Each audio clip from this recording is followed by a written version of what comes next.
Assalamualaikum warahmatullahi wabarakatuh. Kami dari kelompok 7 Psikologi Industri dengan dosen pengampu Triwindi Oktara SPD MPSI. Di sini kami akan mempresentasikan mengenai komunikasi organisasi. Adapun anggota dari kelompok kami, yang pertama yaitu saya sendiri Maharani dengan NIM 2213400151. Yang kedua, Jamilatus Sa'adiyah dengan NIM 2213400166, dan yang terakhir yaitu Sukma Jaya dengan NIM 2213400165. Baiklah, saya Maharani yang akan menyampaikan materi mengenai pengertian komunikasi dan pentingnya komunikasi dalam suatu organisasi. Pengertian komunikasi. Komunikasi itu apa sih? Komunikasi secara etimologis berasal dari bahasa Latin yaitu communicare yang artinya menyampaikan. Dapat dipahami bahwa pengertian komunikasi adalah suatu penyampaian informasi baik itu pesan, ide, serta gagasan dari satu pihak ke pihak lainnya yang dilakukan secara langsung maupun tidak langsung. Lalu, apa itu pentingnya komunikasi dalam suatu organisasi? Dalam suatu organisasi atau perusahaan, komunikasi merupakan suatu hal yang sangat penting, karena dengan adanya komunikasi yang baik, maka suatu organisasi dapat berjalan dengan lancar. Bayangkan saja jika tidak ada komunikasi dalam suatu organisasi atau perusahaan, pasti organisasi atau perusahaan tersebut akan berantakan dan tidak akan terjalin hubungan yang akrab antara individu dengan individu lainnya atau antara rekan kerja dengan rekan kerja lainnya.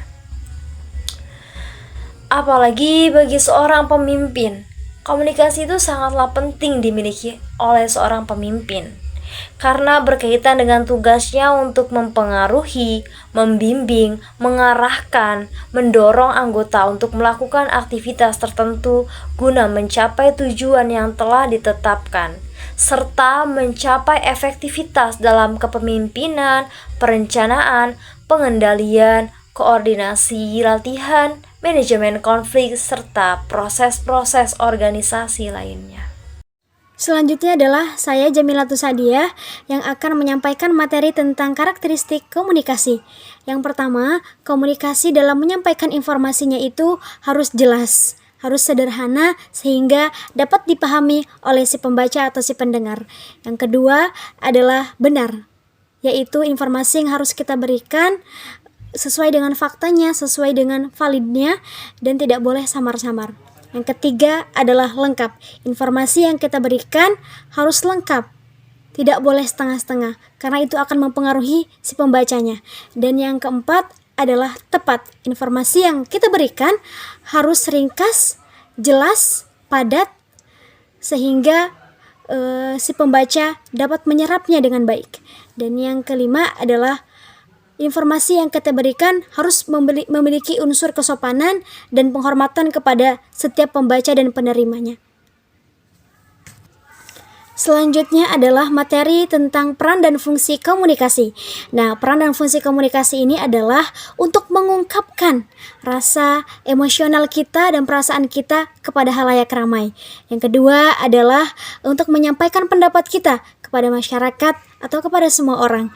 Terus selanjutnya adalah bentuk interaksi kita kepada orang lain agar dapat menambah wawasan dan ilmu pengetahuan yang lain. Baiklah, selanjutnya itu proses komunikasi. Proses komunikasi diawali dengan komunikator yang menyampaikan pesan dan diakhiri dengan komunikasi sebagai penerima pesan. Proses komunikasi ini terjadi apabila manusia berinteraksi dalam aktivitas komunikasi. Menyampaikan pesan guna mewujudkan motif komunikasi. Proses adalah urutan peristiwa, maka dari itu proses komunikasi dapat diartikan sebagai urutan peristiwa yang terjadi ketika manusia menyampaikan pesan kepada manusia. Selanjutnya ada unsur komunikasi. Wilbur Sum 1955 mengembangkan model dasar komunikasi massa dengan komponen-komponen model komunikasi linear, yaitu yang pertama itu ada sumber atau individu atau perusahaan yang mengirimkan pesan, yang kedua itu ada encoding yaitu mentransfer pesan yang dimaksudkan ke dalam gaya simbolis yang dapat ditransmisikan. Selanjutnya itu sinyal, penyampaian pesan menggunakan media tertentu. Selanjutnya decoding, memahami gaya simbolik pesan untuk memahami pesan. Selanjutnya ada penerima, yaitu individu atau perusahaan yang menerima pesan. Selanjutnya itu ada umpan balik. Umpan balik di sini komunikasi penerima kembali ke sumber pada saat menerima pesan. Yang terakhir itu ada kebisingan, yaitu distorasi proses komunikasi sehingga sulit bagi penerima untuk menafsirkan pesan sebagaimana dimaksud oleh sumber. Baiklah, cukup sekian dari kelompok kami. Kurang dan lebihnya kami mohon maaf. Assalamualaikum warahmatullahi wabarakatuh.